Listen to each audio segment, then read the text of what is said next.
Hello dear. Concept lecture 1 के अंदर मैं आपको करवाने वाला हूँ क्लासिफिकेशन ऑफ नंबर्स। इसका क्या मतलब है कि भाई दुनिया में जितने भी नंबर हैं उनमें किस किस टाइप के नंबर्स होते हैं वो बताने वाला हूँ। जितनी भी संख्याएं हैं उन संख्या में से कौन सी संख्या की कौन से नंबर की कौन सी जगह है, कौन कहाँ बिलोंग करता है, एक्चुअल में कौन सा नंबर क्या है, ये सब कुछ आपको इसके अंदर पता लगेगा। और इतने अच्छे से मैं आपको करवाने वाला हूं कि अगर ध्यान से पूरे अवेयर होकर देखोगे तो उसके बाद कोई भी डाउट नहीं रहेगा आपके मन में।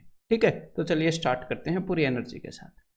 तो देखो, पूरी दुनिया के अंदर जितने भी नंबर हैं, जितनी भी संख्याएं हैं, उनको मैंने क्या किया, इस डिब्बे के अंदर कैद कर दिया। ये जो आपको यहां पर दिख रहा है, दुनिया के अंदर जितने भी नंबर्स हैं वो सारे मैंने यहां पर लिख लिए।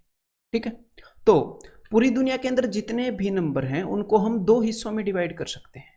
एक हिस्से को हम बोल सकते हैं इमेजिनरी नंबर्स, यानी कि काल्पनिक संख्याएं। तो इनको इमेजिनरी नंबर्स क्यों बोलते हैं? देखो, ये जो इमेजिनरी नंबर्स हैं, ऐसा नहीं है कि ये सिर्फ काल्पनिक हैं, ये एक्चुअल में है नहीं ना, ये एक्चुअल में हैं। लेकिन स्टार्टिंग में जब ये डिस्कवर हुए तो हमें लगा था कि ये इमेजिनरी हैं। अदरवाइज हम जिस डायमेंशन में नॉर्मली देखते हैं नंबर्स को, ये बस उस डायमेंशन के अंदर नहीं है, उससे दूसरी डायमेंशन के अंदर हैं, बट ये एक्चुअल में हैं। तो ये जो नंबर्स हैं ये वैसे भी हमारे सिलेबस से बाहर हैं। ठीक है, तो इनका नाम ऐसा क्यों रखा, इसकी टेंशन भी छोड़ देते हैं। ठीक है, तो और जो दूसरी तरह के नंबर्स हैं, जो पूरी दुनिया के अंदर जो भी नंबर्स हैं उनको अगर हम दो हिस्सों में डिवाइड करते हैं तो एक तो आता है इमेजिनरी नंबर, इसको इंग्लिश में कॉम्प्लेक्स नंबर भी कहते हैं। ये आयोटा वाले हैं, वो वाले नंबर हैं जिनका स्क्वायर नेगेटिव आता है, जो आपने 11th में पहली बार पढ़े होंगे। तो दूसरे नंबर हैं वो है रियल नंबर, यानी कि वास्तविक नंबर। ठीक है, अदरवाइज अगर थोड़े से डीप लेवल पर मैथ्स के अंदर देखा जाए तो दोनों ही वास्तविक नंबर हैं, मतलब दोनों ही एक्चुअल में एग्जिस्ट करते हैं। तो रियल नंबर और इमेजिनरी नंबर के बीच में क्या डिफरेंस होगा, इनके बीच में क्या फर्क होगा, वो मैं आपको बता देता हूं। देखो भाई, अब ध्यान से सुनिएगा। ऐसे नंबर्स जिनका स्क्वायर, ऐसे नंबर्स जिनका स्क्वायर पॉजिटिव है, जिनका स्क्वायर मतलब जिनकी घात 2 करने पर पॉजिटिव आता है, वो होते हैं रियल नंबर। और ऐसे नंबर्स जिनका स्क्वायर करने पर भी नेगेटिव आता है, वो होते हैं इमेजिनरी नंबर्स। अगर मैंने किसी नंबर का स्क्वायर किया और आंसर आया नेगेटिव, यानी कि वो इमेजिनरी नंबर है, और अगर आंसर आया पॉजिटिव यानी कि वो रियल नंबर है। अगर मैं यहां पर एग्जांपल लूं तो देखो, अंडर रूट 3 का स्क्वायर करोगे तो क्या आएगा, अंडर रूट 3 का स्क्वायर करने पर 3 आता है, मतलब कि पॉजिटिव आता है। 2 का स्क्वायर करने पर क्या आता है, 2 का स्क्वायर करने पर आता है 4, मतलब कि पॉजिटिव है। -2 का स्क्वायर करने पर क्या आता है, -2 का स्क्वायर करेंगे तो आएगा +4। किसी भी नेगेटिव नंबर का स्क्वायर करोगे तो भी पॉजिटिव ही आता है। तो ये जो भी नंबर्स हैं जिनका मैंने स्क्वायर किया था, जिन जिन भी नंबर्स का मैंने स्क्वायर किया था, उनका स्क्वायर करने पर क्या आया था, पॉजिटिव आया था। तो ये सारे नंबर रियल नंबर्स हैं। -2, √3, 2, 3.5, ये सारे नंबर्स रियल नंबर हैं। लेकिन अगर मैं यहीं पर लेता हूं अंडर रूट -3, जब आप इसका स्क्वायर करोगे तो यहां पर आएगा -3। तो अंडर रूट -3 ये जो नंबर है ये इमेजिनरी नंबर है। क्लियर है? इनके बीच में डिफरेंस समझ में आ गया आपको? लेकिन ये जो इमेजिनरी नंबर है ये हमारे सिलेबस में नहीं है, तो इससे ज्यादा इसके बारे में सोचना हमारे लिए जरूरी नहीं है। अब हम कंसंट्रेट करते हैं रियल नंबर्स पर, ऐसे नंबर जिनका स्क्वायर पॉजिटिव है, जिनके अंदर आयोटा नहीं आता है। ठीक है, तो ये जो रियल नंबर हैं ये हमारे सिलेबस में हैं। तो दुनिया में जितने भी रियल नंबर्स हैं उनको दो हिस्सों में हम बांट सकते हैं। सबसे पहला हिस्सा इरेशनल नंबर्स, यानी कि अप्रिमेय संख्याएं, और दूसरा हिस्सा है जी रैशनल नंबर्स, यानी कि परिमेय संख्याएं। तो इन दोनों के बीच में क्या फर्क है, ध्यान से सुनिएगा, छोटा सा फर्क है। जब हम नंबर्स को नंबर लाइन पर रिप्रेजेंट करते हैं, ये हमने एक नंबर लाइन बना रखी है, यहां पर है -∞, मतलब छोटे से छोटा नंबर, और यहां पर है +∞। ठीक है, मतलब कि बड़े से बड़ा नंबर। तो जब हम नंबर्स को इस नंबर लाइन के ऊपर कहीं पर भी देखते हैं, अगर मैं आपसे पूछूं कि 2.5 कहां है तो आप बोलोगे कि 2.5 यहां है। तो जब हम नंबर्स को इस संख्या रेखा या नंबर लाइन पर देखते हैं तो इरेशनल नंबर्स ऐसे नंबर हैं, ध्यान से सुनिएगा, ये जो इरेशनल नंबर्स हैं ये ऐसे नंबर हैं कि आप एग्जैक्टली अगर आप ये बोलोगे ना कि यहां पर है ये नंबर, एग्जैक्टली कोई जगह नहीं बता सकते कि नंबर लाइन पर एग्जैक्टली यहां पर ये नंबर है। ठीक है, मतलब कि जैसे अगर मैं आपसे पूछूंगा कि एक कहां पर है तो आप एग्जैक्टली बोल दोगे यहां पर है, इस डंडे के ऊपर, इस वाले डंडे के ऊपर। अगर मैं आपसे पूछूंगा कि भाई 0.5 कहां पर है तो आप बोल दोगे कि 0.5 एग्जैक्टली इन दो डंडों के बीच में ये जो डंडा है इस पर है। लेकिन जब आप इरेशनल नंबर्स के बारे में बताना चाहोगे, जब अप्रिमेय संख्याओं के बारे में बताना चाहोगे, तो आपको ऐसा कोई डंडा मिलेगा ही नहीं, कितना भी बड़ा लेंस यूज कर लेना। लेकिन ये जो रैशनल नंबर्स हैं इनको आप नंबर लाइन पर एग्जैक्टली बोल सकते हो कि इस डंडे के ऊपर ये वाली वैल्यू है। अगर जैसे 0.5 है, 0.5 को हम बोल सकते हैं ना कि भाई यहां पर होगा एग्जैक्टली 0.5, 0 और 1 के बीच में जो डंडा होगा उस डंडे पर। क्लियर है? तो ये वाली जो डेफिनेशन है, ये जो अपनी कन्वेंशनल डेफिनेशन होती है जो मैंने आपको बताई है, ये उससे थोड़ी सी अलग है, ठीक है, लेकिन एक्चुअल में यही डेफिनेशन है। तो जो कन्वेंशनल आपको जो बुक के अंदर डेफिनेशन मिलेगी वो भी मैं आपको बता देता हूं, अब ध्यान से सुनिएगा। देखो, कोई भी फ्रैक्शन, फ्रैक्शन यानी कि भिन्न, दुनिया में जितनी भी फ्रैक्शन है, हर एक फ्रैक्शन को हम नंबर लाइन के ऊपर रिप्रेजेंट कर सकते हैं, संख्या रेखा पर रिप्रेजेंट कर सकते हैं, दुनिया में जितनी भी फ्रैक्शन है उनको। और जो पूरे अंक हैं जैसे 2, 3, इनको भी, 2 भी एक फ्रैक्शन है, ठीक है, 2 भी एक फ्रैक्शन है। तो हर एक फ्रैक्शन को, जो भी चीज फ्रैक्शन होती है जो p बाई क्यू की फॉर्म में हो, तो जो भी चीज p बाई क्यू की फॉर्म में लिखी जा सकती है उसको हम नंबर लाइन पर रिप्रेजेंट कर सकते हैं। तो हमने यहां से एक नई डेफिनेशन बनाई। नई डेफिनेशन का क्या मतलब है कि जो भी चीज p बाई क्यू की फॉर्म में ना लिखी जाए, ठीक है, क्योंकि अगर इरेशनल नंबर को मैंने p बाई क्यू की फॉर्म में लिख दिया तो जो भी चीज p बाई क्यू की फॉर्म में होती है उसको तो मैं नंबर लाइन पर लिख सकता हूं। तो जो भी चीज p बाई क्यू की फॉर्म में ना लिखी जा सके, ध्यान से सुनिएगा, जहां पर ये p और q क्या है, p और q है जी इंटीजर्स, पूर्णांक हैं। तो पूर्णांक क्या होते हैं आपको आगे बताने वाला हूं। और यहां पर q की वैल्यू हम 0 नहीं ले सकते, ठीक है। तो जो भी चीज p बाई क्यू की फॉर्म में ना लिखी जा सके उसको हम बोलते हैं इरेशनल नंबर्स, ठीक है। और जो भी चीज p बाई क्यू की फॉर्म में लिखी जा सकती है उसको हम बोलते हैं रैशनल नंबर्स। तो ये जो इरेशनल नंबर हैं ये p बाई क्यू की फॉर्म में क्यों नहीं लिखे जा सकते, इसके बारे में अगले कंसेप्ट लेक्चर में मैं आपसे डिस्कस करने वाला हूं, ठीक है। तो फिलहाल आपको सिर्फ इतना याद रखना है कि रियल नंबर्स को अगर हम 2 हिस्सों में डिवाइड करते हैं तो पहला हिस्सा है जिसको p बाई क्यू की फॉर्म में नहीं लिख सकते, जिसको फ्रैक्शन की फॉर्म में नहीं लिख सकते, उसको बोलते हैं इरेशनल नंबर। और ये इरेशनल नंबर कौन कौन से होते हैं, जैसे √3 एक इरेशनल नंबर है, ठीक है, जैसे पाई, पाई एक इरेशनल नंबर है। वो तो आपको तो लगेगा कि पाई तो 22/7 है, ना ना ना ना, ये जो 22/7 है ये मानी हुई वैल्यू है, अप्रोक्सीमेट की गई वैल्यू है, एक्चुअल में पाई की वैल्यू कुछ और है, ठीक है।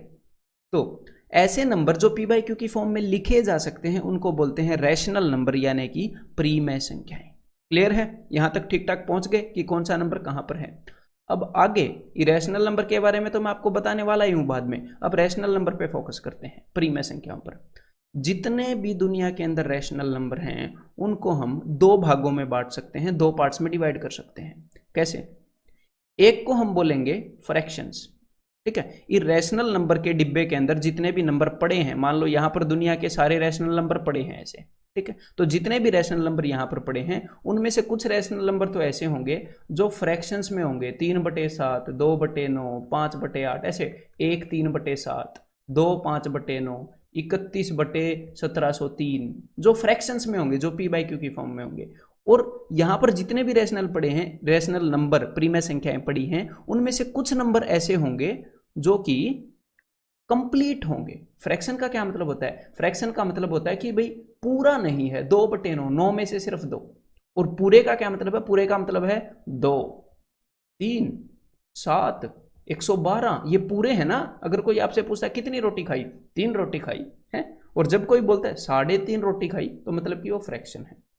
तो जितने भी दुनिया के रैशनल नंबर हैं, प्रीमेय संख्याएं हैं, उनको हम 2 हिस्सों में डिवाइड कर सकते हैं, या तो वो पूरे हैं 2, 3, 7, -5 ऐसे पूरे हैं, या फिर वो फ्रैक्शन में हैं, भिन्न में हैं, ठीक है।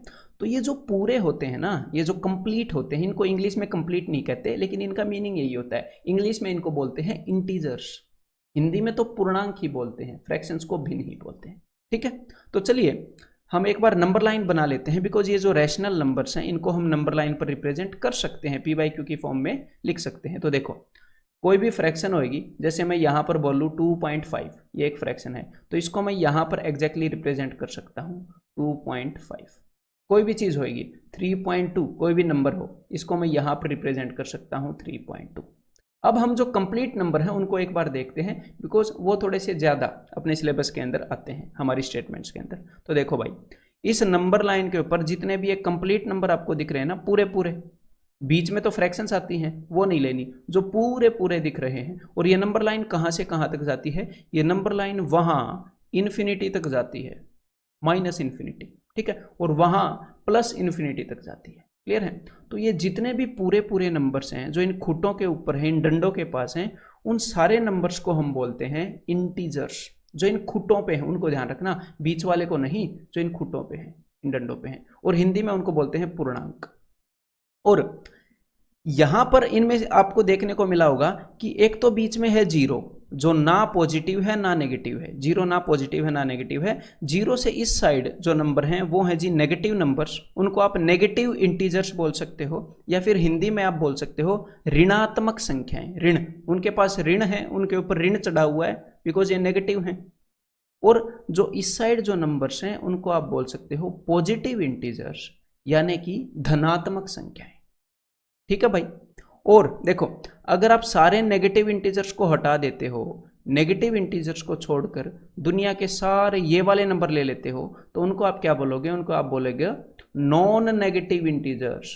नॉन नेगेटिव इंटीजर्स, कि नेगेटिव को हटाकर बाकी सारे। हिंदी में क्या बोलेंगे? गैर ऋणात्मक संख्याएं। और जब आप दुनिया के सारे पॉजिटिव नंबर्स को हटा देते हो और इन नंबर्स को बताना चाहते हो कि ये क्या हैं, तो ये होते हैं नॉन पॉजिटिव नंबर्स। कि पॉजिटिव नंबर्स को छोड़कर नॉन पॉजिटिव इंटीजर्स, ऐसे बोल सकते हैं कि पॉजिटिव इंटीजर्स को छोड़कर सारे नेगेटिव इंटीजर्स और जीरो, यानी कि गैर धनात्मक संख्याएं। ठीक है। और बाकी इसके बाद हम और भी क्लासिफाई कर सकते हैं कि भाई अगर हम सारे नेगेटिव नंबर्स को हटा दें, सारे नेगेटिव नंबर्स को, कि हटो भाई भाड़ में जाओ, हमें नेगेटिव नंबर नहीं चाहिए, तो जितने भी नंबर आपके पास बचते हैं नेगेटिव नंबर्स को हटाने के बाद, यानी कि नेगेटिव इंटीजर्स को हटाने के बाद, तो उन सबको हम बोल सकते हैं, जैसे 0, 1, 2, 3, 4, उन सबको हम बोलते हैं होल नंबर्स। हिंदी में क्या बोलते हैं? पूर्ण संख्याएं। ठीक है, हिंदी में क्या? पूर्ण संख्याएं। और अगर हम जीरो को भी हटा दें कि भाई हटो, जीरो भी नहीं चाहिए, तो जितने भी बाकी नंबर्स बचते हैं, जितने भी बाकी संख्याएं बचती हैं, उनको हम बोलते हैं भाई साहब नेचुरल नंबर्स। इन्फिनिटी तक, 1, 2, 3, 4, 5, 6 ऐसे एंड तक, इनको हम बोलते हैं नेचुरल संख्या, नेचुरल नंबर्स, यानी कि प्राकृतिक संख्याएं। तो ये पूरा डिवीजन है नंबर्स का। ठीक है, आपको दुनिया की कौन सी संख्या कहां पर लाई करती है, इससे आप फिगर आउट कर सकते हो। अब इसके आगे नंबर्स को कुछ और टाइप्स में भी हम डिवाइड कर सकते हैं। तो भाई कई टाइप के नंबर्स हैं। कुछ नंबर्स हैं जिनकी कुछ प्रॉपर्टीज होती हैं, वो आपके एग्जाम में उनका यूज होता है, एग्जामिनर उनका बार बार यूज करता है, तो उनके बारे में भी आपको पता होना चाहिए। तो एक एक करके वो भी मैं आपको बता देता हूँ। तो सबसे पहले है भाई इवन नंबर्स। इवन नंबर यानी कि सम संख्याएं। अब ये इवन नंबर क्या होता है, मैं आपको यहाँ पर एग्जैक्ट डेफिनेशन बताऊंगा। ठीक है, आपको एग्जैक्ट डेफिनेशन पता होनी जरूरी है। इवन नंबर्स वो नंबर्स होते हैं विच आर डिविजिबल बाय 2। ठीक है, which are divisible by 2, those are called एज, जो 2 से भाग हो सकें, इवन नंबर्स। ठीक है। एक और टाइप के नंबर होते हैं जो होते हैं ओड नंबर्स। तो एक बार इवन नंबर्स के मैं आपको एग्जांपल दे दूं, जैसे कि 2 हो गया, 4 हो गया, 8 हो गया है, -6 हो गया, -12 हो गया, ये क्या हो गए? ये सारे इवन नंबर्स हैं। 200 हो गया, जो भी 2 से डिविजिबल हैं। तो कुछ नंबर्स होते हैं odd numbers which are not divisible by 2। ठीक है, कभी कभी स्टूडेंट को ये होता है कि ओड नंबर्स होते हैं which are divisible by 3, which are divisible by 5। ना ना ना, वो डेफिनेशन नहीं है, ऐसे शक में मत रहना। ओड नंबर्स की डेफिनेशन है ऐसे नंबर जो 2 से डिविजिबल ना हो। तो 2 से डिवाइड नहीं होंगे, तो 2 से डिवाइड करने पर वो एक रिमाइंडर देते हैं, जैसे कि 3, 7, 13, कुछ भी बोल सकते हो, 37। ठीक है, जो भी 2 से डिवाइड ना हो, 153। तो ये हो गए जी ओड नंबर्स। अब मैं आपको यहाँ पर कुछ प्रॉपर्टीज बताने वाला हूँ ओड नंबर्स की और इवन नंबर्स की, कुछ नॉलेज जो आपको होनी चाहिए। तो इस बात को ध्यान से सुनिएगा और इस चीज़ की आपको फीलिंग भी आनी चाहिए। देखो, आपको कुछ बातें पता होनी चाहिए कि जब हम ओड नंबर के अंदर ओड नंबर जोड़ें तो रिजल्ट क्या आता है, जब हम ओड नंबर के अंदर इवन नंबर जोड़ें तो क्या रिजल्ट आता है, और जब हम इवन के साथ इवन जोड़ें तो क्या रिजल्ट आता है। तो जब हम ओड नंबर के साथ ओड नंबर जोड़ेंगे तो रिजल्ट आएगा इवन। तो देखो आपको ये रटने की जरूरत नहीं है, रटोगे तो इसको यूज भी नहीं कर पाओगे। सबसे पहली बात, एक तो आपकी बेसिक अंडरस्टैंडिंग अब तक कितनी हो गई होगी, ठीक है, इतना पढ़ने के बाद, बिकॉज ये 10th तक का कंसेप्ट है। अदरवाइज आप क्या कर सकते हो, फिर भी अगर आपको डाउट हो तो यहाँ पर आप एग्जाम्पल्स ले सकते हो कि ओड नंबर एक ओड नंबर है और 3 भी एक ओड नंबर है। तो अगर हमने 2 ओड नंबर्स को जोड़ा तो यहाँ पर क्या आया है 4, जो कि सम संख्या है, जो कि इवन नंबर है। तो ओड और ओड को जोड़ने पर इवन आता है। ओड के अंदर अगर इवन जोड़ेंगे तो ओड आएगा, और इवन के अंदर अगर इवन जोड़ेंगे तो इवन आएगा। अगर आपको अभी ये फील नहीं हो रहा, अदरवाइज तो ये फील होता है, अगर ये फील नहीं हो रहा तो इस कंसेप्ट के साथ थोड़ा सा टाइम बिताओ, नोटबुक पर लिख लिख के देखो कि भाई ओड के अंदर ओड जोड़ते हैं तो क्या होता है, ठीक है। उसके बाद आपको ये फील होएगा डायरेक्टली। मैं कभी भी इनके सहारे क्वेश्चंस को सोल्व नहीं करता कि मैंने ये याद रखे, नहीं, खुद ब खुद आपके दिमाग में ये सेट हो जाता है, ठीक है।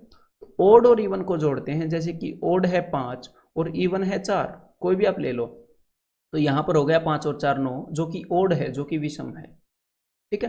तो एक तो आपको इस चीज के बारे में पता होना चाहिए, और दूसरा आपको पता होना चाहिए कि भाई इवन इंटू इवन यहां पर क्या आएगा जी, इवन। ओड इंटू इवन यहां पर क्या आएगा, even. And odd into odd यहां पर क्या आएगा, ओड। तो अब मेरी बात को ध्यान से सुनिएगा, यहां पर तो आपको जोड़ने की भी जरूरत नहीं है। जोड़ने की जरूरत क्यों नहीं है, देखो क्या है कि इवन नंबर एक ऐसा नंबर होता है जो 2 से डिविजिबल है। 2 से डिविजिबल का मतलब क्या है, एक बार वो देख लेते हैं कि भाई 14 है, 14 क्या 2 से डिविजिबल है, हाँ ये तो है। तो एक बार 14 को तोड़ के देखते हैं कि इसके अंदर क्या है। तो 14 के अंदर है 2 और 7, तो भाई 14 को अगर 2 से डिवाइड करेंगे तो ये तो 2 से 2 कट जाएगा। तो 2 से डिविजिबल या 2 से भाग होने का मतलब है कि उस चीज के अंदर 2 है। अगर आप 35 को 2 से डिवाइड करना चाहोगे तो एक बार देखते हैं 35 के अंदर है क्या क्या। तो 35 के अंदर है 5 और 7, तो करके देख लो, डिवाइड नहीं होएगा, ऊपर 2 है ही नहीं। तो डिवाइड करने का मतलब है किसी चीज से कुछ छीनना। तो जिस बंदे के पास 2 है नहीं, उससे आप 2 छीन कैसे सकते हो, नहीं छीन सकते। तो इवन नंबर का मतलब है कि उस नंबर के अंदर या फिर उस नंबर के पास एटलीस्ट कम से कम 1 2 तो है, उसके पास 1 2 तो है ही है। और ओड नंबर का मतलब है कि जो नंबर ओड है, जो विषम है, उसके पास 1 भी 2 नहीं है, इसीलिए वो ओड है। इसीलिए तो वो 2 से डिवाइड नहीं हो रहा। अगर उसके पास 1 भी 2 होता तो हम 2 से डिवाइड करते तो वो हो जाता, ठीक है। तो देखो इस नंबर के पास 2 है, इस नंबर के पास 2 है। अगर ये 2 नंबर आपस में मिल जाएंगे तो भाई 2 तो होगा ही इनके पास, दोनों के पास 2 था। तो इस नंबर के पास 2 नहीं है लेकिन इसके पास है, तो भाई इन दोनों को मिलाकर देखोगे तो देखो इसके पास 2 था तो 2 होगा, इन दोनों को मिलाओगे तो प्रोडक्ट मतलब कि मिलाना, ठीक है। इस नंबर के पास भी 2 नहीं है, इस नंबर के पास भी 2 नहीं है। तो भाई चाहे ऐसे ऐसे 50 नंबर मिला लो जिनके पास 2 नहीं है, तो एंड में 2 तो उनके पास नहीं आएगा। तो कितने भी ओड नंबर हो उनका प्रोडक्ट लोगे तो एंड में ओड ही आने वाला है, ठीक है। क्लियर है ये बात, ये आपके समझ में आनी चाहिए थी। नहीं समझ में आई तो आपकी ब्रेन स्टॉर्मिंग की जरूरत है, बिकॉज ये बिल्कुल बेसिक बात है, ठीक है। इसके बाद नेक्स्ट टाइप ऑफ जो नंबर है वो है जी प्राइम नंबर्स, यानी कि अभाज्य संख्याएं। तो यहां पर मैं आपको इसकी एग्जैक्ट डेफिनेशन बताना चाहूंगा, ये भी ध्यान से सुन लीजिएगा, ठीक है। इसके अंदर भी काफी डाउट होता है स्टूडेंट्स को। देखो प्राइम नंबर की एग्जैक्ट डेफिनेशन होती है, उससे पहले आपको 2 चीजों का पता होना चाहिए। एक तो आपको पता होना चाहिए, आपको वो चीजें ही बता देता हूं कि भाई फैक्टर्स होते क्या हैं, और दूसरा मल्टीपल क्या होते हैं, ठीक है, ये आगे काम आएंगे। तो फैक्टर को हिंदी में बोलते हैं भाई साहब गुणनखंड, गुणनखंड, और मल्टीपल को हिंदी में बोलते हैं गुणज, ठीक है। तो फैक्टर को आप ऐसे सोच सकते हो कि भाई फैक्टर होता है टुकड़ा, ठीक है। फैक्टर क्या होता है, टुकड़ा।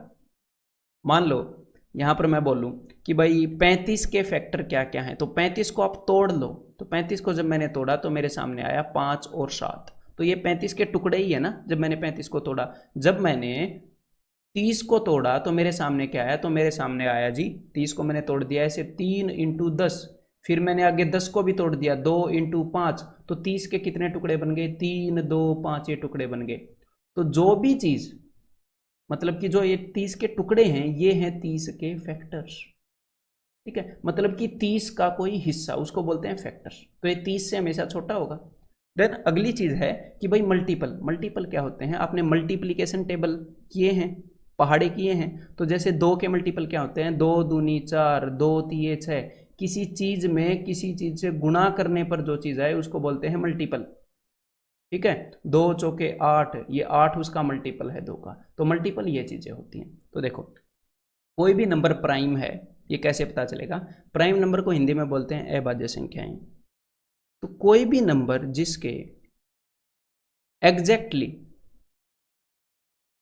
जिसके एग्जैक्टली 2 फैक्टर्स हों वो प्राइम नंबर है। तो यहां पर आपको फील नहीं आई होगी कि प्राइम नंबर है क्या, तो मैं आपको फील दिलवाता हूं, ध्यान से सुनो। देखो आप एक घर में रहते हो, आप एक घर में रहते हो, जी हाँ आप रहते हो, फिर मैं आपको बोलूंगा कि आपके घर में कुछ कमरे होंगे, तो आप बोलोगे हाँ। क्या आपके घर को मैं डिवाइड कर सकता हूं, कर सकता हूं, कमरा 1, कमरा 2, कमरा 3, ठीक है। तो मान लो मैं कमरा 1 में गया, तो क्या मैं कमरा 1 को डिवाइड कर सकता हूं, हाँ मैं डिवाइड कर सकता हूं कि पहली दीवार, दूसरी दीवार, तीसरी दीवार, चौथी दीवार। फिर मैंने उस दीवार को भी डिवाइड करने को सोचा, जो पहली दीवार है, उस दीवार को मान लो मैंने डिवाइड कर दिया कि भाई ईंट, पहली ईंट, दूसरी ईंट। क्या अब मैं ईंट को डिवाइड कर सकता हूं, नहीं। ईंट तो मतलब ईंट किसी चीज से नहीं बनी है ना, मिला मिला के ईंट तो खुद में एक पूरी चीज है। तो ये जो ईंट है ना, ईंट छोटी से छोटी वो चीज है, बात को समझने की कोशिश करिएगा यहां पर। ईंट छोटी से छोटी वो चीज है जिसको मिला मिलाकर घर बना है, ठीक है भाई। तो प्राइम नंबर्स क्या होते हैं, वो नंबर्स होते हैं जिनको आगे हम तोड़ नहीं सकते। जैसे कि 7, 7 को आप तोड़ने की कोशिश करोगे तो आपके सामने क्या आएगा, 1 इंटू 7। अरे भाई जब आपने तोड़ने की कोशिश की तो वो पूरे का पूरा रह गया, 7 का 7 रह गया, तो टूटा कहाँ, समझ में आई बात। जब आपने 5 को तोड़ने की कोशिश की तो वो बन गया 5 इंटू 1, तो ये टूटा नहीं है, पूरा का पूरा 5 तो यहाँ पर पड़ा है, ठीक है। तो ये हमें लगता है कि टूट गया, लेकिन ये टूटा नहीं है। लेकिन जब आप तोड़ने की कोशिश करते हो 10 को, तो आपके सामने आता है 5 इंटू 2, तो देखो ये तो आपने तोड़ दिया 10 को 2 हिस्सों में, तो 10 एक प्राइम नंबर नहीं है। जब आप आगे 5 को तोड़ने की कोशिश करोगे तो ये तो नहीं टूटेगा, 5 और 1 आएगा, तो 5 का 5 तो नीचे आ गया, टूटा कहाँ है, पूरा का पूरा पड़ा है। जब 2 को डिवाइड करने की कोशिश करोगे, तोड़ने की कोशिश करोगे, तो ये भी टूटने नहीं वाला। तो ऐसे नंबर जो आगे नहीं टूटेंगे, ठीक है, उनको बोलते हैं प्राइम नंबर्स, ठीक है। तो ये तो है उनकी सेंस, आपको ये फीलिंग भी समझ में आनी चाहिए थी। तो एग्जैक्ट डेफिनेशन क्या है वो मैंने आपके सामने बता दी है। एग्जैक्ट डेफिनेशन है कि ऐसे नंबर्स जिनके एग्जैक्टली 2 फैक्टर हों। 2 फैक्टर का क्या मतलब है, जो सिर्फ 2 चीजों से डिवाइड होते हों। जैसे जो 7 है, 7 किन किन चीजों से डिवाइड होता है, या तो 1 से डिवाइड होएगा या 7 से डिवाइड होएगा, इसके अलावा दुनिया में किसी भी चीज से डिवाइड नहीं होएगा, ठीक है। जैसे 5 है, या तो 5 से डिवाइड होएगा या 1 से डिवाइड होएगा, इसके अलावा किसी भी चीज से डिवाइड नहीं होएगा। ऐसे नंबर्स जिनके एग्जैक्टली 2 फैक्टर हैं, ये इसकी रियल डेफिनेशन है, ठीक है। बाकी जो मैंने घर वाला एग्जांपल आपको बताया वो आपकी फीलिंग को क्रिएट करने के लिए बताया था, वो फीलिंग क्रिएट करनी जरूरी थी कि भाई प्राइम नंबर एक्चुअल में है क्या। अब अगला नंबर है भाई साहब कंपोजिट नंबर या फिर संयुक्त संख्या। तो कंपोजिट या फिर संयुक्त, इसके नाम से ही पता चल रहा है। कंपोजिट का मतलब पता क्या होता है, कंपोजिट का मतलब होता है कि कुछ चीजों को मिलाकर बनने वाली चीज। संयुक्त का मतलब भी वही होता है, ठीक है, कुछ चीजों को मिलाकर बनने वाली चीज। तो जैसे मैंने ईंट बताई थी, ईंट तो है अपना प्राइम नंबर, और जब कुछ ईंटों को मिलाकर हमारे सामने एक दीवार तैयार हो गई, वो दीवार जो है ना वो है कंपोजिट नंबर, ठीक है। कंपोजिट नंबर्स कौन से होते हैं, कंपोजिट नंबर वो नंबर होते हैं जो 2, 3, 4 कुछ नंबर से मिलकर बने हों, यानी कि उनको हम आगे तोड़ सकते हैं। जैसे अगर आप 10 को तोड़ने की कोशिश करोगे तो आपके सामने आएगा 2 और 5, तो 2 और 5 से मिलकर बना है ना 10, समझ में आ गई बात। 2 और 5 से मिलकर बना है 10। जब आप 15 को तोड़ने की कोशिश करोगे तो 5 और 3 से मिलकर बना है 15। जब आप 40 को तोड़ने की कोशिश करोगे तो आपके सामने आएगा 10 इंटू 4। इस 4 को तो आप आगे और भी तोड़ सकते हो, 2 इंटू 2। इस 10 को भी और तोड़ सकते हो, 2 इंटू 5। तो ये एक कंपोजिट नंबर है। अब इसकी जो ये तो है इसकी फीलिंग, आपको पता होना चाहिए कि कंपोजिट नंबर है क्या। अब एग्जैक्टली इसकी डेफिनेशन क्या है वो मैं आपको बता देता हूं। तो कंपोजिट नंबर वो वाले नंबर होते हैं जिनके मोर देन 2 फैक्टर्स होते हैं, जिनके 2 से ज़्यादा फैक्टर होते हैं, 2 से ज़्यादा गुणनखंड होते हैं, यानी कि जो 2 से ज़्यादा नंबर से डिवाइड होते हैं, मोर देन 2 फैक्टर्स। ठीक है, जैसे अगर आप 10 को डिवाइड करने की कोशिश करोगे तो दुनिया का हर एक नंबर 1 से तो डिवाइड होता ही है ना। तो देखो 10 किस किस चीज से डिवाइड हो रहा है, 1 से भी डिवाइड हो रहा है, 5 से भी डिवाइड हो रहा है, 2 से भी डिवाइड हो रहा है। ठीक है, तो दुनिया का हर एक नंबर 1 से डिवाइड होता ही है और दुनिया का हर एक नंबर खुद से भी डिवाइड होता है। तो कंपोजिट नंबर की डेफिनेशन समझ में आ गई, 2 से ज्यादा फैक्टर्स हैं इसके। देन आपको पता होना चाहिए कि दुनिया के अंदर एक ऐसा नंबर है जो ना तो प्राइम है ना कंपोजिट है। क्यों? देखो, अगर किसी के एग्जैक्टली 2 फैक्टर हुए, जिस नंबर के एग्जैक्टली 2 फैक्टर हैं उसको हम बोल देंगे प्राइम नंबर। जिसके 2 से ज़्यादा फैक्टर हैं, यानी कि जिसके 3 फैक्टर हैं, 4 फैक्टर हैं, 5 फैक्टर हैं, 2 से ज़्यादा जिस नंबर के फैक्टर हैं उसको हम बोल देंगे कि भाई ये सारे कंपोजिट नंबर हैं। तो भाई हमने ऐसी कोई डेफिनेशन दी ही नहीं कि 2 से कम। 2 से कम किसी नंबर का एक फैक्टर भी तो हो सकता है बेचारे का, और ऐसा एक नंबर है भी। कौन सा नंबर है? खुद एक। एक को जब आप तोड़ने की कोशिश करोगे तो 1 इंटू 1, अरे 1 इंटू 1 थोड़ी तोड़ेंगे, ऐसे तो आप 5 को ऐसे तोड़ दोगे, 5 इंटू 1 इंटू 1 इंटू 1 है कि भाई मैंने 4 फैक्टर बना दिए। तो एक को जब आप तोड़ोगे तो मतलब 2 नंबर आएंगे ही नहीं, सिर्फ एक नंबर आएगा, एक। क्लियर है? तो एक का सिर्फ एक फैक्टर है, क्योंकि एक सिर्फ एक ही चीज से डिविजिबल है। किससे? एक से। तो एक जो है, आपको ये चीज याद रखनी है, इस चीज को यूज करता है एग्जामिनर कि 1 इज नीदर प्राइम। जो एक है वो ना तो प्राइम है, ना तो अभाज्य है, नॉर कंपोजिट, ना ही संयुक्त यानी कि कंपोजिट नंबर है। ये चीज आपको याद रखनी है। ठीक है, देन अब इससे अगली चीज करते हैं। नेक्स्ट चीज है को प्राइम नंबर्स। अब को प्राइम का मतलब क्या है? को प्राइम का मतलब है, इसको एक और चीज भी बोलते हैं, रिलेटिवली प्राइम। उसी चीज का नाम है, इसको लेकर भी स्टूडेंट में कभी कभी कंफ्यूजन हो जाता है, रिलेटिवली प्राइम या रिलेटिव प्राइम नंबर्स।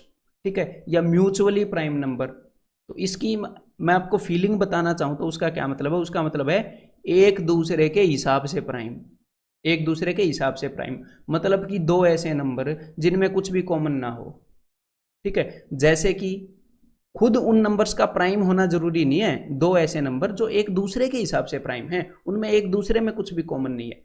जैसे कि देखो 15 खुद एक प्राइम नंबर नहीं है ना, नहीं है। लेकिन अगर मैं यहां पर बोलूं 15 और कोई भी नंबर ले लेता हूं, जैसे कि भाई मैंने ले लिया इसमें 5 और 3 है, तो यहां पर मैंने 49 ले लिया, तो 49 भी प्राइम नंबर नहीं है 49, और ना ही 15 प्राइम नंबर है। लेकिन एक दूसरे के हिसाब से अगर देखें तो इनमें कुछ भी कॉमन नहीं है, तो ये को प्राइम नंबर है। इसके अंदर हम प्राइम नंबर भी ले सकते हैं, ऐसी बात नहीं है कि भाई 5 और 13 ये भी को प्राइम है, 5 और 24 ये भी को प्राइम है।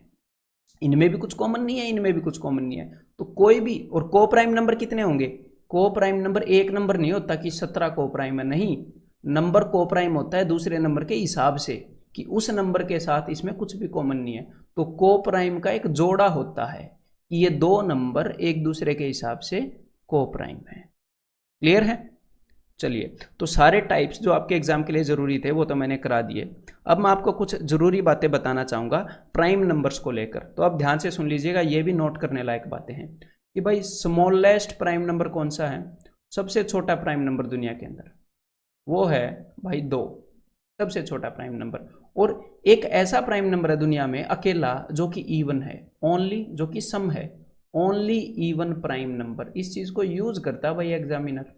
तो अकेला प्राइम नंबर जो कि इवन है वो है 2, सबसे छोटा प्राइम नंबर भी 2 ही है। ठीक है, इसके अलावा जितने भी प्राइम नंबर है सारे इवन है।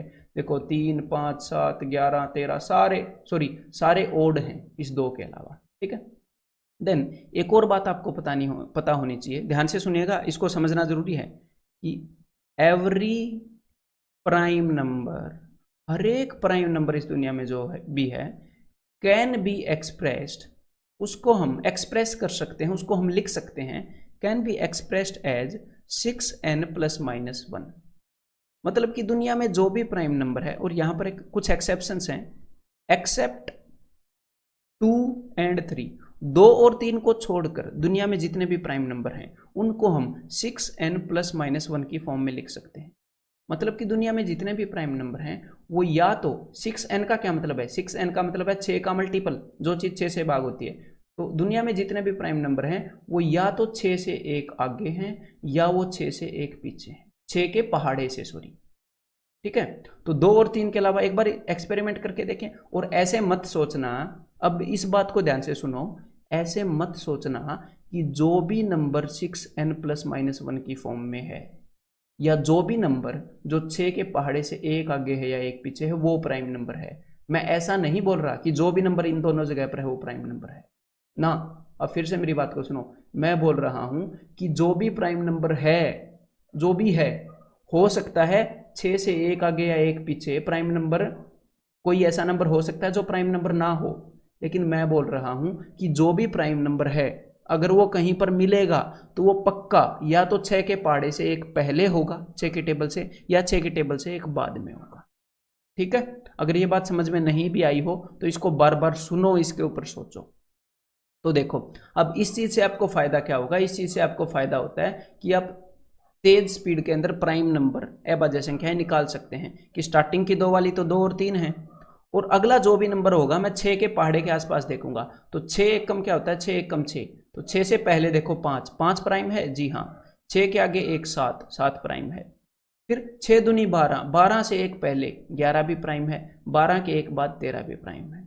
6 तिये 18, 18 से 1 पहले 17 भी प्राइम है और 19 भी प्राइम है ना। 18 के बाद 6 चौके 24, 24 से 1 पहले 23 भी प्राइम है, 24 के 1 बाद 25, 25 प्राइम नहीं है ना। तो मैंने क्या बोला था कि कुछ ऐसे नंबर्स होंगे जो कि 6 के पहाड़े से 1 पहले या 1 बाद में आएंगे लेकिन वो प्राइम नंबर नहीं होंगे। लेकिन दुनिया में जितने भी प्राइम नंबर हैं वो इन्हीं 2 जगह पर आ सकते हैं, बीच में और कहीं नहीं आ सकते। ये मेरी उस बात का मतलब था। ठीक है, तो चलो भाई, बहुत चीजें सिखा दी। अब करें जरा कुछ क्वेश्चंस इस नॉलेज के ऊपर बेस्ड। तो चलो स्टार्ट करते हैं। ये जो भी क्वेश्चन मैं बताऊं उससे पहले एक बार खुद ट्राई कर लीजिएगा। How many natural numbers are less than 37? 37 से कम कितनी प्राकृतिक संख्याएं हैं? तो देखो भाई, 37 से कम मतलब कि 37 को नहीं लेना, सिर्फ 36 तक लेना है। और सबसे पहले नेचुरल नंबर्स कहाँ से स्टार्ट होते हैं, 1 से स्टार्ट होते हैं, तो 0 को भी नहीं लेना। तो मतलब कि 1 से लेकर 36 तक टोटल कितने नंबर हैं भाई, 1 से लेकर 36 तक सिर्फ 36 होंगे। आंसर हो जाएगा ऑप्शन 1। यह वाला ट्राई करो जरा एक बार। How many non negative integers are not more than 40? कितने नॉन नेगेटिव, गैर ऋणात्मक, मतलब कि जो नेगेटिव इंटीजर्स हैं उनको हमने नहीं लेना, उसके अलावा सारे लेने हैं, मतलब 0 से स्टार्ट होंगे। और इसने क्या बोला है, इसने बोला है आर नॉट मोर देन 40, कि 40 से ज्यादा ना हो। उसने ये नहीं बोला कि 40 से छोटे हो, ना ना ना, उसने बोला कि 40 से जो ज्यादा हैं ज्यादा ना हो, 40 के बराबर हो सकते हैं पर ज्यादा ना हो। मतलब हम 40 को भी लेंगे इस गिनती के अंदर। बात को ध्यान से पढ़ना सीखो कि 40 से अधिक ना हो, 40 के बराबर हो सकता है भाई, अधिक का है। तो 0 से लेकर, नॉन नेगेटिव को हमने हटा दिया, सॉरी नेगेटिव को हमने हटा दिया, तो 0 से लेकर 40 तक टोटल कितने हो जाएंगे, 41 हो जाएंगे। ठीक है, 0 भी है और उसके अलावा 40 है, 41। How many positive even numbers are not more than 83? कितने पॉजिटिव इवन नंबर्स? तो सबसे पहले एक तो बात यहां पर आ गई है इवन नंबर्स। तो इवन नंबर कहां पे होते हैं भाई, सबसे पहला इवन नंबर आएगा 2 पर, फिर इवन नंबर आएगा 4 पर, समझ रहे हो, एक एक छोड़ के आएगा, फिर आएगा 6 पर। ये सारे इवन नंबर है।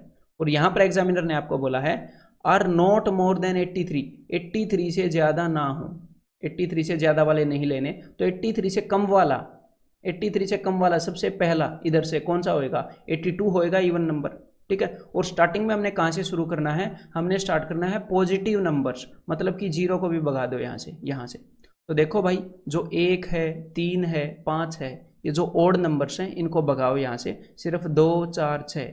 तो ये जो हैं ये हर एक दूसरे पर आ रहे हैं, हर एक दूसरे पर, तो मतलब कि आधे हैं। तो 82 तक अगर आप जाओगे तो 2 से डिवाइड कर दो, टोटल 41 मिलेंगे, बिकॉज एक एक छोड़कर है ना, तो आपको 41 इवन नंबर्स मिल जाएंगे। ठीक है, एक बार ये और ट्राई करो जरा। Let S1 be the set of all positive integers less than 52, less than 52। तो भाई ये 52 है, इससे कम सारे पॉजिटिव इंटीजर्स, यानी कि 0 को भी नहीं लेंगे और जो नेगेटिव हैं उनको भी नहीं लेंगे, 1 से स्टार्ट करेंगे, 1 2 3। ये है जी S1, ठीक है। इसके अंदर टोटल कितने नंबर हैं, 1 से लेकर 52 तक, तो इसके अंदर टोटल हैं 52। S2 be the set of all non negative integers not more then 81, ठीक है भाई, जो 81 से ज्यादा नहीं है, नॉट मोर देन 81 से ज्यादा नहीं होने चाहिए, बराबर हो सकते हैं, 81 को लेंगे। और ये क्या है, ये है नॉन नेगेटिव। नॉन नेगेटिव का क्या मतलब होता है कि नेगेटिव वाले को छोड़कर बाकी सारे, मतलब 0 को भी ले रहा है यहाँ पर ये बंदा इस सेट के अंदर। तो भाई 0 से लेकर 81 तक टोटल कितने हो गए, टोटल हो गए 82। S2 के अंदर टोटल कितने बंदे हो गए, 82। अब यहां पर पूछा क्या है एग्जामिनर ने, उसने पूछा है let x be the number of elements in S1। S1 के अंदर जो एलिमेंट्स हैं वो है x is equal to 52, and y be the number of elements in S2, और S2 में जो एलिमेंट्स हैं वो है y, मतलब कि y इज इक्वल टू 82। और अब उसने पूछ लिया कि भाई y माइनस एक्स बताओ, यहां पर आंसर क्या हो जाएगा, 82 माइनस 52, यानी कि answer will be 30, that is option 2। Clear है, अब आगे बढ़ते हैं भाई। How many whole numbers for x satisfy the inequality. Whole numbers का क्या मतलब है कि भाई पूर्ण संख्याएं, ठीक है। तो जो इस इनइक्वालिटी यानी कि इस असमता को सेटिस्फाई करते हैं, तो बिल्कुल इजी क्वेश्चन है जब आप इसको करोगे। देखो 2x + 7 इज लेस देन 39, और जैसे कि यहाँ पर इज इक्वल टू होता है, इसको आप वैसे ही ट्रीट कर सकते हो, लेस देन के साइन को भी, कोई दिक्कत नहीं है, इस साइन को उधर ले जाओ। बस इज इक्वल टू और इसमें एक फ़र्क होता है कि इज इक्वल टू में आप दोनों तरफ -1 से मल्टीप्लाई कर दोगे या फिर माइनस की चीज़ों से मल्टीप्लाई कर दोगे, तो इज इक्वल टू तो इज इक्वल टू ही रहेगा। लेकिन यहाँ पर जब ये लेस देन और ग्रेटर देन होता है और आपने दोनों साइड -1 से मल्टीप्लाई किया, तो इसका मुंह बदल जाता है ऐसे, ठीक है, जैसा भी होता है उसका मुंह। तो माइनस से मल्टीप्लाई मत करना इसमें, और अगर करना भी है तो इसका मुंह बदलना पड़ेगा। तो 7 को मैंने उधर भेज दिया, तो भाई 39 - 7 ये उधर जाके माइनस का हो जाएगा 32। 2x is less than 32, x is less than 16। x क्या है, x एक होल नंबर है और 16 से छोटा है। तो भाई 16 से छोटे कितने होल नंबर्स हैं बताना जरा, 16 से छोटे मतलब कि सिर्फ 15 तक। तो 0 से लेकर 15 तक, 0 को भी इंक्लूड करना है, तो यहां पर आपका आंसर हो जाएगा ऑप्शन 2। तो एक बार ये ट्राई करो भाई। How many positive integer pairs of x and y satisfy the equation x + y = 2। तो हमने x और y के ये बताने हैं कि भाई कितने जोड़े बन सकते हैं जो इस इक्वेशन को, इस समीकरण को सेटिस्फाई करेंगे। लेकिन यहाँ पर उसने एक कंडीशन दी है, इन कंडीशंस का ध्यान रखा करो। उसने क्या बोला है, बिकॉज क्या होता है जब आप इन कंडीशंस का ध्यान नहीं रखते तो आप आंसर तो निकालते हो लेकिन कई बार गलत निकाल देते हो, मतलब हम टाइम भी लगाते हैं और हमें उसका फायदा भी नहीं होता। देखो हाउ मैनी पॉजिटिव इंटीजर्स, तो हमने 0 को भी नहीं लेना और नेगेटिव को भी नहीं लेना। तो अब हम देखते हैं भी x और y की कितनी वैल्यूज हो सकती हैं। अगर मैं x की वैल्यू 0 रख दूं तो y की वैल्यू क्या होगी, 20। ऐसे दो नंबर चाहिए जिनका सम 20 है। लेकिन क्या मैं x की वैल्यू 0 रख सकता हूं, नहीं रख सकता। देखा, ये हमें याद रखना था, ये नहीं रख सकते। अगर मैं x की वैल्यू 1 रख दूं तो y की वैल्यू क्या होगी, 19। अगर मैं x की वैल्यू 2 रख दूं तो y की वैल्यू क्या होगी, 18। इनका सम ही 20 होना चाहिए ना। तो देखो ऐसे हम रख के नहीं देखेंगे, हम सिर्फ ये देख लेंगे कि x की वैल्यू मैं कहाँ तक रख सकता हूँ। तो हो सकता है आपको लगे कि x की वैल्यू 20 रख दूं तो y की वैल्यू 0 आ जाएगी, लेकिन हम ये भी नहीं ले सकते, 0 नहीं ले सकते ना। x की वैल्यू मैक्सिमम हम 19 तक ले सकते हैं और y की वैल्यू आ जाएगी 1। तो बताओ x और y की वैल्यूज के कितने जोड़े बन गए। मैंने x की वैल्यू के लिए 1 से स्टार्ट किया था, आपको ये एक एक गिनने की जरूरत नहीं है। ऐसे ये देख लो कहाँ से शुरू किया था, 1 2 3 4 ऐसे कर करके हम 19 तक चले गए।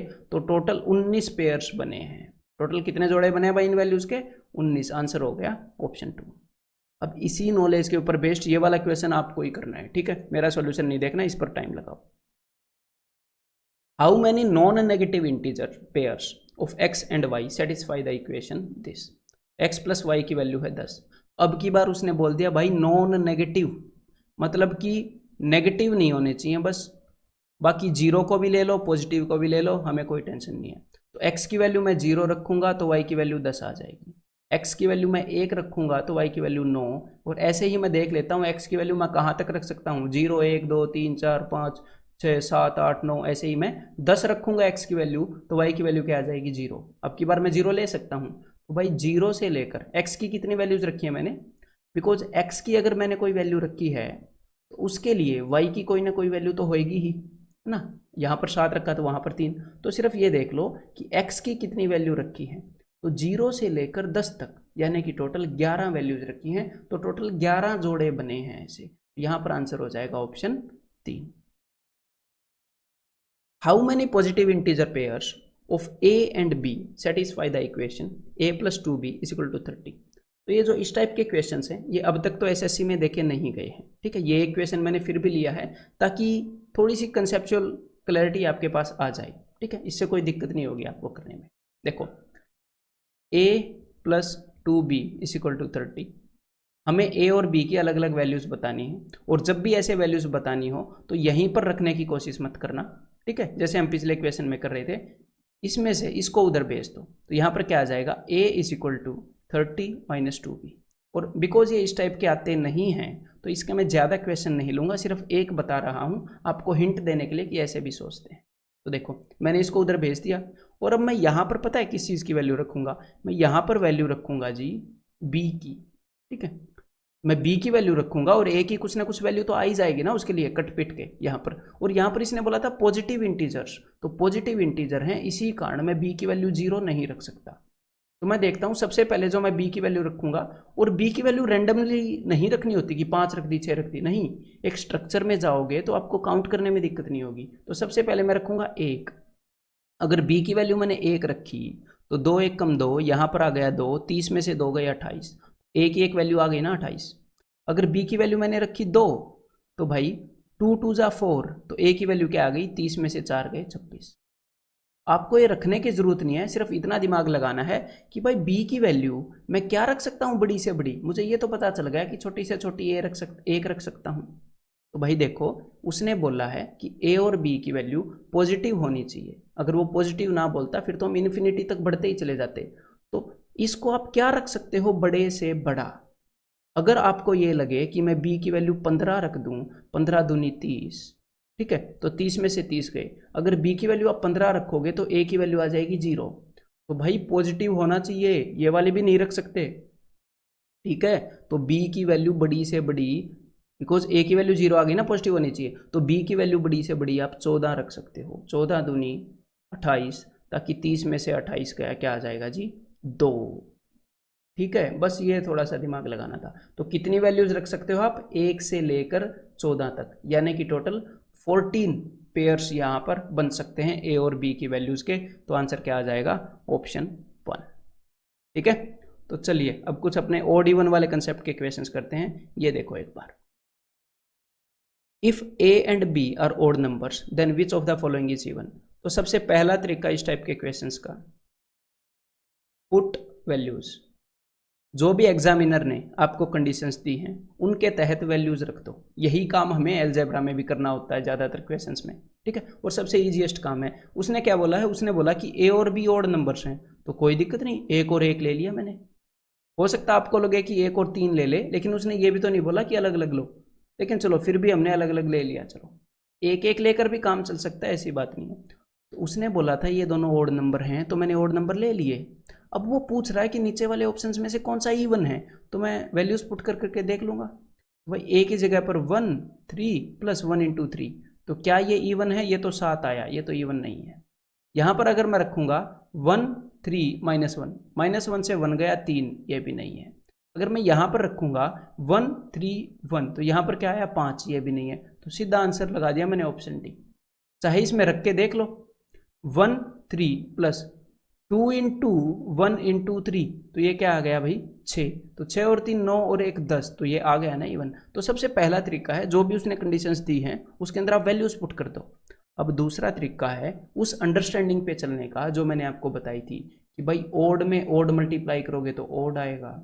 तो ये वाली जितनी भी मैंने आपको कंडीशंस बताई थी उनकी आपको अंडरस्टैंडिंग होगी, तो आप ये क्वेश्चन कर पाओगे फिर। ठीक है, क्लियर है भाई? ये आपको फीलिंग होनी चाहिए। तो दूसरा तरीका क्या है, देखो एक बार मैं इस कंडीशन से करके आपको दिखा देता हूं कि भाई ए और बी दोनों ओड हैं, तो यहां पर ओड नंबर है, यहां पर ओड नंबर है, और दो ओड नंबर्स को मल्टीप्लाई करते हैं तो ओड ही आता है। तो भाई ओड प्लस ओड क्या होएगा? ओड। ओड होएगा, सॉरी, ओड प्लस ओड क्या होएगा? इवन। और इवन और ओड नंबर को जोड़ेंगे तो ओड नंबर आएगा, तो ये ओड नंबर है। और ऐसा करने के लिए आपको ये सब लिखने की जरूरत नहीं है, अगर आपकी अंडरस्टैंडिंग है तो। ठीक है, दिमाग में कर सकते हैं हम। जैसे यहां पर दिमाग में करने की कोशिश करें, देखो ये ए जो है ये भी ओड है, ये भी ओड है, तो ओड और ओड नंबर को जोड़ते हैं तो हमें इवन नंबर मिलता है, और इवन नंबर में से एक घटाओगे तो फिर से ओड आ जाएगा, है जी। तो ये भी आंसर नहीं हुआ। अगर अगले ऑप्शन को देखें हम, यहां पर ओड ओड और ये भी, अगर दो ओड नंबर को जोड़ोगे तो यहां पर आएगा इवन, और इवन में एक जोड़ दोगे तो फिर से ओड आ जाएगा। ठीक है, 6 में एक जोड़ दोगे तो ओड नंबर आ जाएगा ना 7। ऐसे ही जब आप इसके अंदर करोगे तो देखो ये क्या है, ये है ओड, ये क्या है, ये है जी ओड, और यहां पर क्या है, यहां पर उसने ऑलरेडी 2 दे रखा है। ओड, कोई भी नंबर ओड कब होता है? ओड तब होता है जब उसके पास 2 ना हो। उसने यहां पर 2 दे रखा है, तो यहां पर कितने भी ओड नंबर कर दो कोई फर्क नहीं पड़ता, ये इवन बन गया, इसके पास 2 आ गया, तो ये हो गया जी even. Odd plus odd even, even plus even even, तो ये वाला आंसर इवन है। लेकिन अब आपको लगा होगा कि यार ये वाला मेथड तो ज्यादा कॉम्प्लेक्स हो गया, लेकिन देखो यहां पर वैल्यू पुट करने वाला मेथड अच्छा था, बिल्कुल बढ़िया था इस टाइप के क्वेश्चंस में, लेकिन हमें ये भी अंडरस्टैंडिंग होनी चाहिए, कुछ क्वेश्चंस के अंदर ये अंडरस्टैंडिंग काम आती है। ठीक है, तो एक बार ये क्वेश्चन ट्राई करो। Let A and B even integers and C be an odd integer. तो ए और बी इवन इंटीजर हैं, और ये जो सी है ये ओड इंटीजर है। तो भाई मैं तो वैल्यूज ले लूंगा इवन इंटीजर 2 2, और इसको मैंने ले लिया 3। ठीक है, which of the following is odd, तो हमने देखना है कि कौन सा ओड है कौन सा विषम है। मैं वैल्यूज पुट करूंगा, देखो 2 इंटू 2 ये तो इवन है, ये भी इवन है, ये भी इवन है। ठीक है, या फिर आप वैल्यूज पुट करोगे, चलो अभी तो मैं उसी अंडरस्टैंडिंग पे चला गया। देखो तो भाई 2 दूनी 4, मैं वैल्यूज पुट कर रहा हूं, बी इंटू सी 3 दूनी 6, सी इंटू ए 3 दूनी 6, तो 6 और 4 10 और 6 16, ये इवन है, लेकिन हमने निकालना है ओड। अगले के अंदर पुट करते हैं भाई, ए की वैल्यू है 2, 2 का स्क्वायर 4, प्लस बी की वैल्यू है 2, 2 का स्क्वायर 4, प्लस सी की वैल्यू है 3, 3 का स्क्वायर 9, तो 4 और 4 8 और 9 17, ये क्या है ओड, और उसने ओड पूछा था, तो यहां पर आंसर क्या हो गया? ऑप्शन 2। और यहां पर भी आप उसी अंडरस्टैंडिंग से जा सकते थे। कैसे? एक बार ऑप्शन 2 को ही बता देता हूं। देखो यहां पर ए जो है ये क्या है, ये इवन नंबर है, तो किसी भी इवन नंबर का स्क्वायर करोगे, मतलब कि एक ऐसा नंबर है जिसके पास ऑलरेडी 2 है, तो उसका स्क्वायर कर लो, क्यूब कर लो, कुछ भी कर लो, उस भाई के पास 2 है तो उसके पास 2 रहेगा ही, कितनी भी पावर कर लो, तो इवन आएगा। अगला नंबर भी इवन है, उसका स्क्वायर, तो ये भी इवन आएगा। अगला नंबर ओड है, मतलब कि इसके पास 2 नहीं है, तो भाई कितने भी नंबर्स को मल्टीप्लाई कर लो जिनके पास 2 ना हो, उन सारों के ग्रुप के पास 2 कैसे होगा?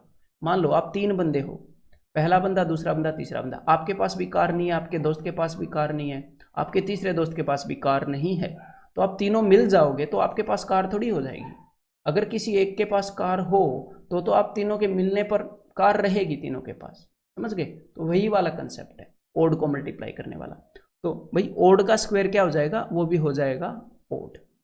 इवन प्लस इवन, तो ये तो इवन ही रहेगा, और इवन प्लस ओड ये हो जाएगा जी ओड। ठीक है, तो यहां पर आंसर आ गया ऑप्शन 2। तो आपकी अंडरस्टैंडिंग में इसीलिए बना रहा था, एक बार ये क्वेश्चन करो फिर अभी। ठीक है, if 2x plus 3y is odd, तो ये क्या बोल रहा है कि 2x plus 3y is odd. तो यहां पर एग्जामिनर ने ये बोला है कि 2 नंबर्स का सम जो है वो ओड है। तो भाई 2 नंबर्स का सम अगर ओड होएगा तो एक ही केस हो सकता है कि एक ओड है और एक इवन है, इसके अलावा केस हो ही नहीं सकता। अगर दोनों नंबर इवन हुए तो सम भी इवन हो जाएगा, अगर दोनों सम संख्याएं हुई तो जो जोड़ है वो भी सम हो जाएगा, अगर दोनों ओड हुए तो भी इवन हो जाएगा। तो अगर 2 चीजों का जोड़ ओड है मतलब कि उसमें से एक इवन है और एक ओड है। ठीक है, और यहां पर हमें सीधा सीधा दिख रहा है कि ये वाला इवन है क्योंकि इसके पास 2 है, तो ये वाला इवन है तो ये पक्का ओड होएगा। ये क्या है? पक्का ओड होएगा। 3 इंटू वाई ओड है। और यहां पर इन्होंने क्या पूछा है? यहां पर इन्होंने पूछा है which of the following must be true, कौन सा पक्का सच है? तो देखो भाई 3y अगर ये ओड है तो ये जो y है ना ये इवन नहीं हो सकता। क्यों नहीं हो सकता? अगर y इवन हो गया तो इनका प्रोडक्ट इवन हो जाएगा, लेकिन हमें तो इनका प्रोडक्ट ओड चाहिए, इनका प्रोडक्ट ओड है, तो मतलब ये जो y है ना ये भी ओड है, तभी 3 इंटू वाई ओड रहेगा।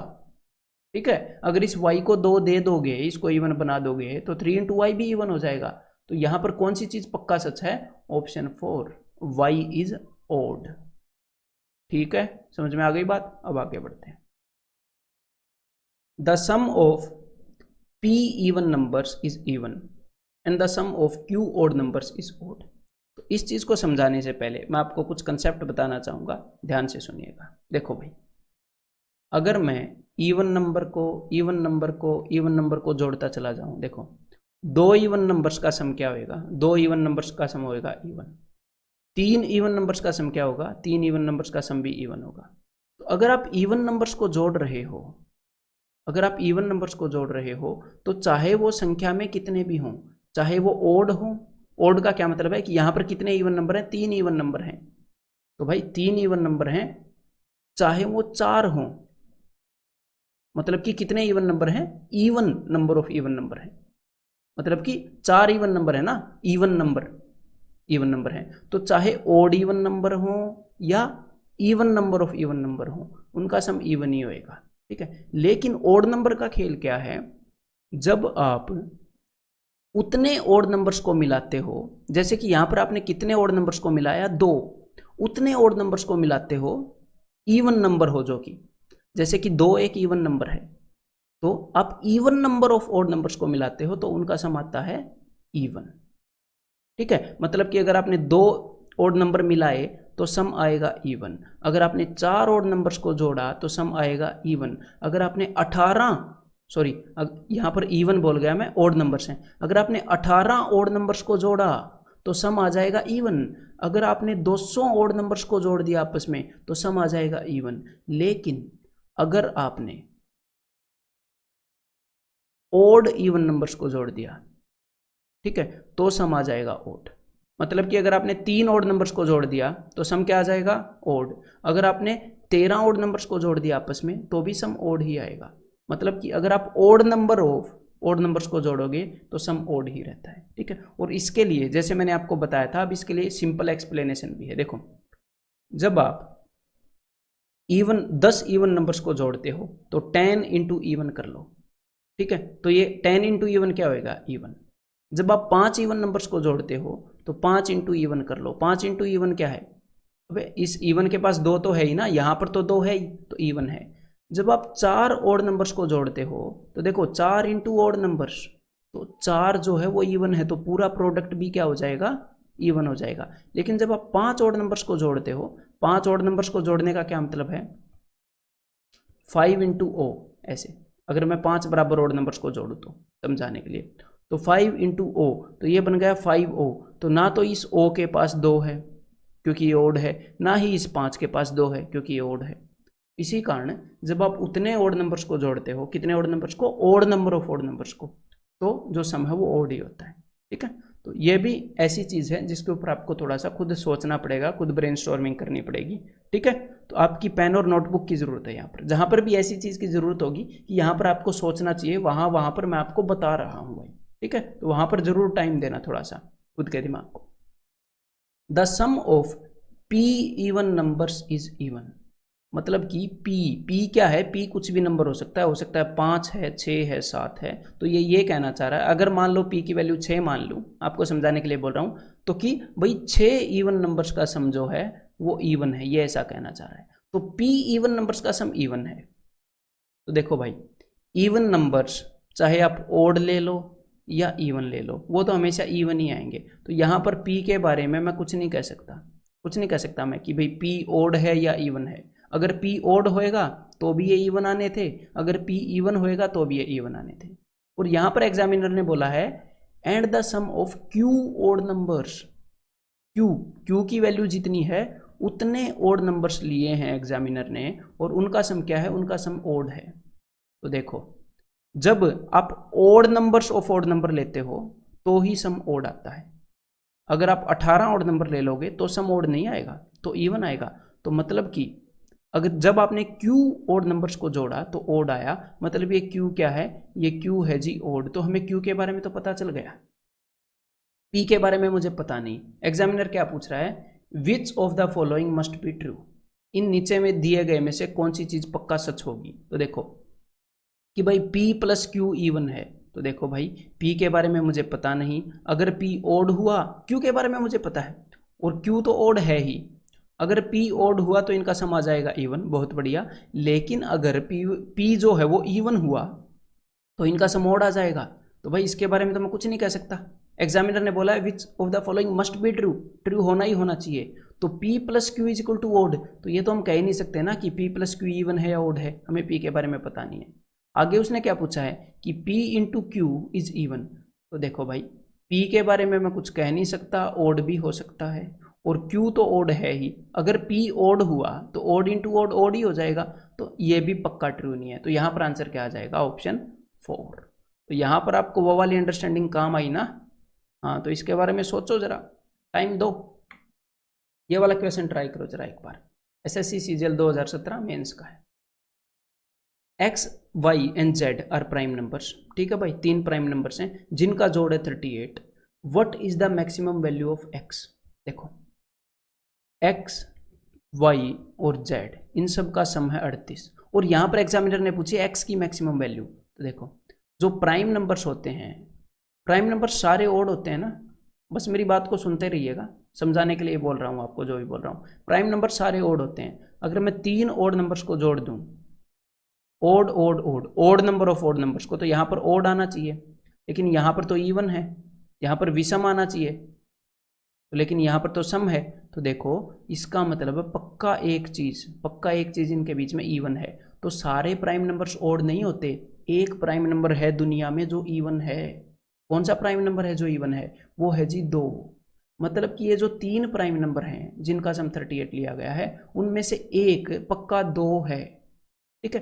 तो मैंने क्या करना है, मैंने टोटल 38 वैल्यू को 3 हिस्सों में बांटना है ताकि x को बड़ी से बड़ी मिले।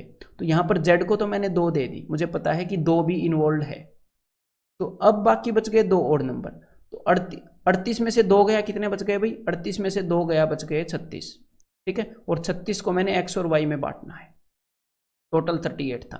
तो 36 को ऐसे 2 हिस्सों में तोड़ना है ताकि दोनों प्राइम आए, और बड़े से बड़ा x को देना है। तो देखो 6 जा होता है ना 36, मेरे को बड़े से बड़ा चाहिए, तो 6 5 30, वही अपने 6 का मल्टीपल वाले मैंने बताया था ना कि 30 से एक आगे और एक पीछे हम चेक करेंगे, और मुझे चाहिए x बड़े से बड़ा। तो देखो x को दे देंगे 31, इसको दे देंगे 5। अदरवाइज आप हिट एंड ट्रायल से भी ढूंढ सकते हो कि भाई हिट एंड ट्रायल से कैसे ढूंढ सकते हो, फिर ये दोनों ओड होने चाहिए, तो फिर आप इसको दोगे 3, तो बाकी कितना बच जाएगा 33। तो ये तो प्राइम नहीं है। आप y को छोटे से छोटा नंबर देना चाहोगे ताकि x को बड़े से बड़ा मिले, तो y को 2 तो दे नहीं सकते क्योंकि सिर्फ एक बार 2 आना था, यहाँ पर एक ही इवन आना था। फिर आप y को देते 2 के बाद जो प्राइम नंबर्स हैं, फिर आप y को देते 3, तो 3 दोगे तो x की वैल्यू 33 हो जाएगी, तो ये तो प्राइम नंबर है नहीं। फिर आप y को दोगे 5, तो इसको 5 दोगे तो ये 31। तो ऐसे भी निकल सकता है और ऐसे भी निकल सकता है कि सबसे बड़ा कौन सा है। तो x की वैल्यू यहाँ पर है जी ऑप्शन सी 31, मैक्सिमम इतनी हो सकती है। तो एक बार ये और ट्राई करो, इसकी लैंग्वेज से बच के रहना, क्वेश्चन की थोड़ा सा ध्यान से पढ़ना। If x is a prime number which of the following can not be true. नीचे जो है इसने ये नहीं पूछा, ध्यान से सुनिएगा, इसने ये नहीं पूछा कि कौन सा ट्रू नहीं है, which of the following is not true, ये नहीं पूछा उसने पूछा है कैन नॉट बी ट्रू, कौन सा सच नहीं है, ऐसा नहीं पूछा। उसने पूछा है कौन सा सच नहीं हो सकता है, कि जो कभी भी सच नहीं हो सकता। अगर इन ऑप्शंस में से कोई ऐसा ऑप्शन होगा जो एक आधी कंडीशन में सच हो सकता है, वो आंसर नहीं होएगा। ये ऐसा पूछ रहा है कि जो सच हो ही नहीं सकता। अब देखो x is a prime number, x एक प्राइम नंबर है, ठीक है, अभाज्य संख्या है। अब वो पूछ रहा है x + 2 इज प्राइम, तो क्या कोई ऐसा प्राइम नंबर है जिसमें 2 जोड़ने पर प्राइम आ जाए? तो 3 एक प्राइम नंबर है, उसमें 2 जोड़ देते हैं प्राइम आएगा। ये सच हो सकता है ना? वो पूछ रहा है नीचे कौन सा ऐसा है जो सच नहीं हो सकता। तो भाई देखो, ये तो सच हो सकता है, x की ऐसी वैल्यू ली जा सकती है कि x + 2 प्राइम आए, तो ये तो अपना आंसर नहीं है, ये तो सच हो सकता है। अगला देखते हैं, x + 3 इज प्राइम, क्या ऐसी कोई वैल्यू है जिसमें 3 जोड़ने पर प्राइम आए? तो भाई अगर मैं x की वैल्यू 2 ले लूँ तो 2 में 3 जोड़ने पर प्राइम आ तो रहा है, तो भाई ये भी सच हो सकता है, ये भी आंसर नहीं हो सकता अपना। x + 5 इज प्राइम, क्या ऐसा कोई नंबर है जिसमें 5 जोड़ने पर प्राइम आए? तो भाई 2 के अंदर 5 जोड़ो तो 7 आ जाता है, तो भाई ये भी सच हो सकता है, ये भी अपना आंसर नहीं है। तो क्या कोई ऐसा नंबर है जिसके अंदर 7 जोड़ने पर प्राइम आ जाए? देखो, अगर x ओड हुआ, प्राइम नंबर या तो x या तो ओड होगा या इवन, अगर x ओड हुआ तो ओड + ओड इवन आ जाएगा, और कभी भी इवन नंबर प्राइम नहीं होगा, 2 के अलावा कभी भी इवन नंबर प्राइम नहीं होगा, और ये 2 से बड़ा ही होएगा। तो x ओड तो हो नहीं सकता, और अगर x इवन हुआ, क्योंकि x एक प्राइम नंबर है, इवन हुआ तो एक ही ऑप्शन है कि x 2 हो सकता है, तो 2 + 7 9, तो 9 भी प्राइम नंबर नहीं है। तो x + 7 कभी भी, अगर x प्राइम नंबर है तो x + 7 कभी भी प्राइम नहीं हो सकता। This can never be true, ये सच नहीं हो सकता। तो यहाँ पर आंसर है ऑप्शन 4। यहाँ पर लैंग्वेज को समझना थोड़ा था आपको, ठीक है, अच्छे से पढ़ के। अब एक बार ये क्वेश्चन और करो भाई, let x be the sum of all prime numbers less than 30। x क्या है? 30 से छोटे जितने भी प्राइम नंबर हैं उन सब का सम है। And y be their product, और y है उन सब की गुणा, जितने भी 30 से छोटे प्राइम नंबर हैं उनकी। तो देखो, y का तो हमें सीधा सीधा पता चल गया क्या, कि जो भी 30 से छोटे प्राइम नंबर हैं वो क्या होंगे, 2 × 3 × 5 × 7। तो हमें सीधा सीधा पता चल गया कि यहाँ पर एक 2 आ गया, तो हमें पता चल गया कि y तो इवन होएगा, देख के कि सम होएगा। y तो देख के ही पता चल गया कि यहाँ पर 2 आया। अब हमें देखना है कि भाई 30 से छोटे सारे प्राइम नंबर्स का सम। तो भाई देखो, उसके लिए कोई फॉर्मूला नहीं है, ठीक है, मैन्युअली करना पड़ेगा, एक भी फॉर्मूला अवेलेबल नहीं है। तो देखो, 2, आप सिर्फ प्राइम नंबर लिख लो, मतलब हमें जोड़ने नहीं है, वो हमें मैन्युअली वो निकालने पड़ेंगे, जोड़ने नहीं है, ऐसे मत सोचना। 2 3 5 7, यहाँ पर मैं 6 के टेबल को यूज करूंगा, 6 से 1 कम 5, 6 से 1 ज़्यादा 7, 6 दूनी 12, तो 11 और 13 आगे, ठीक है। 6 3 18, मैंने दिमाग में 18 बोला, 18 से 1 पहले देखा 17 19, ठीक है। 6 चौके 24, 24 से 1 पहले लिया 23, और 24 से 1 आगे 25, तो मुझे पता है 25 प्राइम नंबर नहीं है। आपको देखना पड़ेगा कि कौन सा प्राइम है कि नहीं। तो इस फॉर्मूले से फायदा क्या होता है, 6n + -1। इससे फायदा ये होता है कि आप जब 11 और 13 को चेक करते हो कि प्राइम नंबर हैं, उसके बाद आप सीधे 17 और 19 को चेक करते हो। बीच वालों पे टेंशन नहीं लेते बिना वजह की कि क्या 14 है कि नहीं, 15 है कि नहीं, ऐसे नहीं देखते। सीधे आप 6 के जंप लेते हो और चेक करते हो, प्राइम नंबर ढूंढते हो, ठीक है। तो कम टाइम में प्राइम नंबर ढूंढ पाओगे। अब 6 चौके 24 आ गया, 6 5 30, 30 से कम 29, और 31 तो 30 से ज़्यादा हो ही गया, हमें 30 तक चाहिए थे। तो देखो, इनको जोड़ना नहीं है। आप ये बताओ, यहाँ पर कितने ओड नंबर हैं, 1 2 3 4 5 6 7 8 9, 9 ओड नंबर हैं। अगर 9 ओड नंबर होंगे तो सम क्या आएगा, तो सम आएगा ओड। अगर odd number of odd numbers होंगे तो सम ओड आएगा, और ओड के अंदर यहाँ पर एक इवन और जोड़ा गया है, तो भाई ओड के अंदर इवन जोड़ोगे तो भी ओड आएगा। मतलब ये जो x है ये ओड है, और ये जो y है ये इवन है, ठीक है। अब यहाँ पर देखते हैं एग्जामिनर ने पूछा क्या है, x is even y is odd. तो भाई हमें चूज करना है x is odd y is even, यानी कि ऑप्शन 2। समझ में आ गया? आपके कंसेप्ट को बिल्ड करने के लिए ये सारे क्वेश्चंस लिए गए थे। अब आपने करना क्या है, इसके बाद ये सारे क्वेश्चंस आपने करने हैं इस कंसेप्ट लेक्चर के बाद। अब ये लास्ट क्वेश्चन था, और उसके बाद जो आपको एक्सरसाइज 1.1 दी गई है उसके सारे क्वेश्चंस करने हैं, ठीक है। और जो भी डाउट आए उसका आंसर आपने देखना नहीं है, उसका सॉल्यूशन कोई नहीं, ये जो वीडियो होगी एक्सरसाइज 1.1 की वीडियो सॉल्यूशन, वो तो आपके पास होएगा ही ना। एटलीस्ट 3-4 बार ट्राई देना, कुछ दिनों बाद देखना, सीधा भाग के देखोगे तो कभी भी सीख नहीं पाओगे। तो मिलते हैं अगले कंसेप्ट लेक्चर में, ना कि एक्सरसाइज 1.1 में, ठीक है।